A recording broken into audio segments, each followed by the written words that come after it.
नमस्कार, सत्यहिंदी.com में आपका स्वागत है। एक नजर अब तक की सुर्खियों पर। बांद्रा मजिस्ट्रेट कोर्ट के आदेश के बाद बॉलीवुड अभिनेत्री कंगना रनौत और उनकी बहन रंगोली के खिलाफ एफआईआर दर्ज कर ली गई है। बांद्रा पुलिस स्टेशन में धार्मिक भावनाएं भड़काने और राजद्रोह का केस दर्ज किया गया है। बता दें, मुन्ना वराली ने कंगना के खिलाफ कोर्ट में याचिका दायर की थी। बलिया में हुए गोलीकांड में अब जातीय वर्चस्व का संघर्ष दिखने लगा है। बीजेपी विधायक सुरेंद्र सिंह खुलेआम हत्यारोपी धीरेन्द्र सिंह के पक्ष में बयान दे रहे हैं।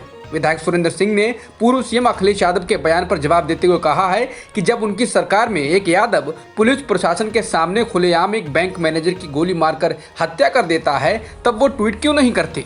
तो अगर तुमको यादव प्रिय हैं तो हमें भी क्षत्रिय प्रिय हैं। मैं एक क्षत्रिय हूँ और इसके लिए जरूरत पड़ी तो राजनीति भी छोड़ दूंगा। उत्तर प्रदेश के बलिया में राशन के कोटे के विवाद में एसडीएम और पुलिस क्षेत्राधिकारी की मौजूदगी में हुई हत्या के मामले में यूपी पुलिस ने 6 अभियुक्तों पर 50-50 हजार रुपए के इनाम की घोषणा की है। बलिया पुलिस के प्रवक्ता ने बीबीसी को बताया, इस घटना के संबंध में नामजद किए गए कुल 8 अभियुक्तों में से 2 अभी तक गिरफ्तार किए गए हैं, जबकि 6 फरार हैं। फरार अभियुक्तों पर 50-50 हजार रुपए का इनाम घोषित किया गया है। एनडीटीवी के अनुसार बलिया हत्याकांड के आरोपी धीरेन्द्र सिंह ने लोकल कोर्ट में सरेंडर करने के लिए आवेदन किया है। ऐसे आवेदन के बाद आरोपी को सीधे कोर्ट के सामने सरेंडर कराया जाता है, जिसके बाद कोर्ट ये निर्णय लेता है कि आरोपी को पुलिस कस्टडी में भेजना है या न्यायिक हिरासत में। बिहार चुनाव के पहले चरण में लगभग 10 दिन शेष बचे हैं। उससे पहले बीजेपी ने एक बार फिर एलजेपी को लेकर सफाई दी है। बीजेपी के बिहार चुनाव के प्रभारी भूपेंद्र यादव ने कहा है कि एलजेपी बीजेपी की सहयोगी पार्टी नहीं है। बीजेपी जेडीयू के साथ चुनाव लड़ रही है और नीतीश कुमार ही हमारे सीएम उम्मीदवार हैं। उन्होंने कहा कि हम चिराग पासवान से कहना चाहते हैं कि वो किसी भी प्रकार का भ्रम न फैलाएं।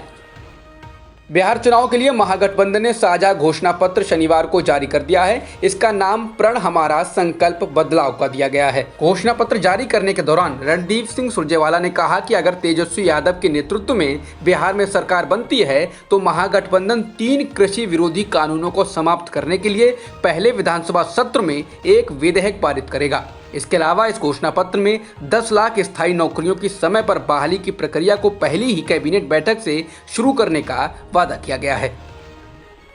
भारत लगातार अपने पड़ोसियों से पीछे हो रहा है, चाहे प्रति व्यक्ति आमदनी की बात हो या जीडीपी की। अब भारत हंगर इंडेक्स में भी अपने पड़ोसी देशों से पीछे छूट गया है। ग्लोबल हंगर इंडेक्स 2020 की रिपोर्ट में भारत 107 देशों की लिस्ट में 94वें पायदान पर है। भारत की रैंकिंग पिछले साल 117 देशों में से 102 पर थी। भारत से नीचे मात्र 13 देश हैं। ये देश हैं Rwanda, Nigeria, Afghanistan, Libya, Mozambique और चाड।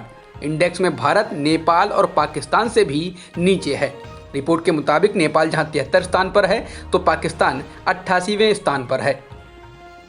हंगर इंडेक्स को लेकर वरिष्ठ वकील प्रशांत भूषण ने एक ट्वीट किया है। भूषण ने टाइम्स ऑफ इंडिया का एक कार्टून शेयर कर प्रधानमंत्री मोदी पर निशाना साधा है। वरिष्ठ वकील ने लिखा है कि भारत प्रति व्यक्ति आय घरेलू उत्पाद में बांग्लादेश के नीचे जाने के बाद अब भारत ग्लोबल हंगर इंडेक्स में बांग्लादेश और पाकिस्तान से भी नीचे पहुंच गया है। बहुत अच्छा चल रहा है मोदी जी।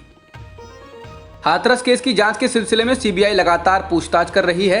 इसी सिलसिले में सीबीआई आज शनिवार को पीड़िता के परिजनों से पूछताछ करने उनके घर पहुंची। सीबीआई की टीम ने करीब 5 घंटे तक परिजनों से पूछताछ की और उसके बाद टीम हाथरस की पीड़िता के घर से निकल गई। न्यूजीलैंड के प्रधानमंत्री जेसिंडा आर्डन की पार्टी ने शनिवार को हुए आम चुनाव में भारी जीत हासिल की है। अधिकतर मत गिने जा चुके हैं। अभी तक आए नतीजों में आर्डन की लेबर पार्टी को 49% वोट मिले हैं और उम्मीद की जा रही है कि वो न्यूजीलैंड की राजनीति में दुर्लभ बहुमत हासिल कर लेंगी। विपक्षी नेशनल पार्टी को अब तक 27% वोट मिले हैं और पार्टी ने अपनी हार स्वीकार कर ली है। भारत में कोरोना के एक्टिव मामले पिछले 6 हफ्तों में पहली बार 8 लाख के नीचे आ गए हैं। भारत में अभी एक्टिव मामले 7,95,000 के पार हैं और मृतकों की संख्या 1,13,000 से ज़्यादा है। कुल संक्रमितों की बात करें तो यह आंकड़ा 74,32,000 के पार हो चुका है। हालांकि इसमें से 65,24,000 से अधिक लोग ठीक भी हो चुके हैं। भारत में रूसी कोरोना वैक्सीन स्पुतनिक वी के दूसरे व तीसरे चरण का क्लिनिकल ट्रायल जल्द शुरू होने वाला है। इसके लिए drugs controller general of India यानी डीसीजीआई ने भारतीय दवा निर्माता डॉक्टर रेड्डीज लेबोरेटरीज को मंजूरी दे दी है। बता दें, हैदराबाद स्थित फार्मास्यूटिकल फर्म ने 13 अक्टूबर को डीसीजीआई को दोबारा आवेदन दिया था और देश में रूसी कोरोना वैक्सीन स्पुतनिक वी के दूसरे और तीसरे फेज के मानव परीक्षण एक साथ कराने की मंजूरी देने की मांग की थी। जॉन्स हॉपकिंस यूनिवर्सिटी के अनुसार दुनिया में कोरोना संक्रमितों का आंकड़ा 3,93,00,000 के पार हो गया है और मृतकों की संख्या 11,05,000 के पार हो चुकी है। वहीं वर्ल्डोमीटर्स वेबसाइट के मुताबिक दुनिया में अब तक 2,96,00,000 लोग ठीक भी हो चुके हैं।